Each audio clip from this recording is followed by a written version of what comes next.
กว่าจะมาเป็นโตเฮาในเวอร์ชันปัจจุบันมันบ่ได้ง่ายเลยสิมีไผฮู้ว่าเฮามีความพยายามมาขนาดใดเป็นคนที่บ่ได้เกิดมาจากความเพียบพร้อมแต่ก็เฮ็ดตัวเองให้พร้อมกับการเปลี่ยนแปลงที่จะเกิดขึ้นในทางข้างหน้าอยู่เสมอสิ่งที่พยายามมื้อนี้บ่มีไผเห็นแต่พวกเขาจะเห็นในมื้อที่มันสว่างแล้วเฮ็ดต่อไปถึงว่าสิบ่มีไผแนมมาก็ตามบ่ต้องรอให้พร้อมเพราะความพร้อมที่รอมันบ่มีอยู่จริงจะบ่รอให้ไผมาบอกให้เริ่มเพราะนี่มันคือชีวิตเฮาอย่าท่าแฮงบันดาลใจจากไผเพราะบ่มีไผจะมาฮู้ปัญหาของเฮาได้ลึกซึ้งเท่ากับตัวเฮาเองเฮามาเฮ็ดปัจจุบันเพื่ออนาคตกันดีกว่า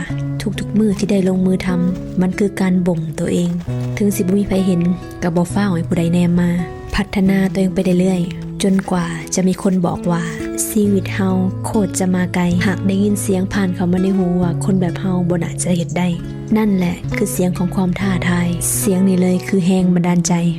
ถ้าอยากก้าวขาไปไกลแล้วไวกว่าคนอื่นอย่าสะดุดเสียงข้างทางอย่าเฝ้าพักข้างถ้ายังบ่ถึงจุดหมายอย่าอ่อนแออย่าเฝ้าหมดกำลังใจ